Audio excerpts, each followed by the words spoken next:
Hi, Hi, we're we're McFly, McFly. and you're listening to 89 FM, the Radio Rock.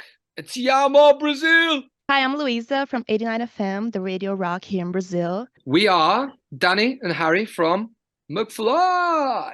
Oh, really? I didn't know that. Great. Okay.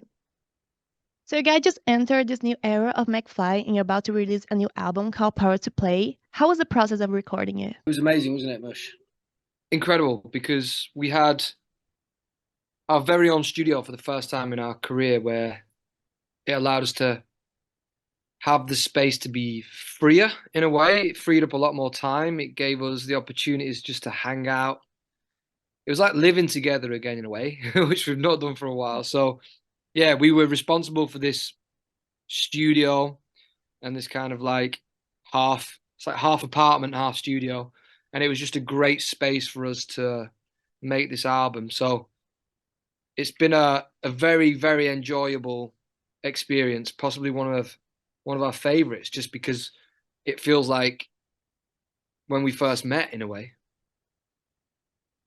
And one thing that I love is the 80s info behind it. And I love that you guys are also hitting this target because I don't see anyone else doing this at the time. And I think honestly, it's just like the perfect match. So where did this inspiration came from and why now? Well, yeah, it did feel like a really good match for us because when we first started, working on this album, we were, really wanted a clear direction. And I think our last album didn't really have that. And so we sat down and we sort of really talked about what does this band mean to us? Why do we love being in McFly? What do we think our fans enjoy about us? And what are we good at? And it was all about, playing live, our instruments, just why we fell in love with music in the first place. And also about McFly having, it's fun, right? It doesn't take itself too seriously, but we take the music seriously. And that very much felt like that sort of 80s pop rock sort of era where it's big guitars, big solos, drums and stuff, but it's quite pop and fun, So it seemed to really fit with the direction that we wanted to go in. And also Dougie was listening to a lot of that kind of music at the time, and I mean we'd kind of always I'd always listen to that music, so I was like, hell yeah, like I'm totally up for that. And yeah, we just stripped it right back. We just took away the production elements and just went, right, let's start writing on acoustics and electrics. A big difference as well for this is just having a live room that's all set up and ready to go.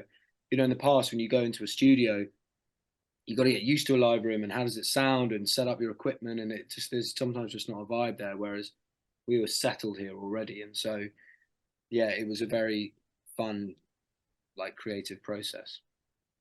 Great. And do you think it might be the opportunity to open doors to like reinvent the sound this decade? Because we've seen the rock scene already took over again with the 2000 inspired, but I personally feel that it's time for the 80s to come back. So what do you think? It's well, I think the beauty with like why we attached to the 80s so much is because it allowed us to have guitar music that was melodic. And there's a lot of guitar music out there that's melodic, but for us it just give it personality. And I think it goes around in kind of trends. Like there's always nowadays there's so much like hybrid stuff going on. Like people are influenced by something and they'll pull it from the 80s but then pull something from the 70s and then make it modern. And it's like it's such a hybrid right now, but I personally think it's such a great era to be influenced by, because there was a lot of different stuff, and it was an exciting time for technology and gear at that point. There's a lot of choruses and reverbs and stereo things going on, and it's just quite creative to be in that era. I think we are in our natural kind of place where we're comfortable as a band as well, is trying to make our music sound big and exciting. Whenever we try and, if we try like 90s kind of sound or stripping things back and kind of surf rock and stuff, we try it, but it feels a bit contrived and it's not like our natural kind of like instincts. And so I think like this album, big melodies, big guitars, but production wise as well, we're just unashamedly just going all out and making it sound fun and big. And I think that's what we're good at. Amazing. And I must comment about Brazil. We're really loyal to you guys and love you like no one else. Last time you were here was like last year, like the end of last year. How was the experience for you guys? Well, as you may know, we absolutely love Brazil. Ti amo, Brazil. We love it there. You guys are so welcoming. Such an amazing country, amazing people, and we have some incredible shows there that we will always remember. So we loved it there, and we can't wait to come back. You know, with this album, I'm hoping that at some point we get to come back. So Yeah, And we're I was going to definitely not gonna say, leave it. oh, sorry. It would say we're not going to leave it so long this time. And I was going to say that you guys visit the radio station here, like 89. I don't know if you remember, but you guys seem like you had a lot of fun. And you played with Manu Gavassi, and people went wild. Do you remember that?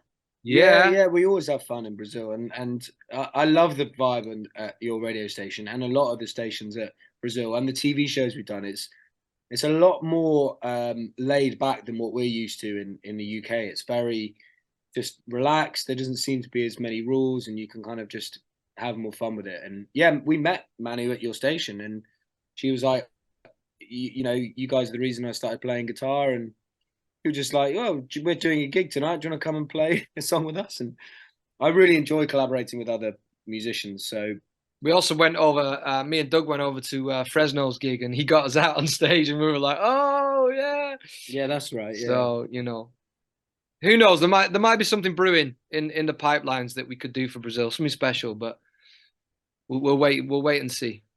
Yeah, because this was like my next question, because people will kill me if I don't ask this, because you guys kind of spoiled some collab with Lucas. And, you know, it's been months. We've been waiting. Where is it? You don't have to wait much longer. I've just sent it off to be mixed. Put it that way. But don't tell anybody I told you that, okay? Don't trust her. She's nervous. Awesome. Lastly, guys, what's next for you? You know, the album is dropping soon. You're touring. Maybe you could add some Brazil dates too. What's next? Well, yeah. So we've got the album, and then there's, you know, I don't know if we've announced this, but sod it. Like, who cares? There's deluxe albums. There's more. There's more than just what's on the actual album, and then, you know, we may have been doing some work with Lucas, like you said, and we've got concerts throughout the summer in the UK. We've got the UK tour in October, November. And yeah, there may have been some conversations about some dates in Brazil. There may have been. I don't know. Oh, Who knows? gosh, people go crazy right now. Thank you guys for your time. I'm so excited to hear your new album. I can't wait to see you in Brazil. So please, and come visit us again. I mean, we're Oh gonna yeah, we will. welcome We guys. will 100% be there. Thank you so much, guys, for your time. It was such an honor. I'm a Oh, big thank fan, you by so the way. much. We'll see you again soon, okay? Can't wait to see you. Thank you.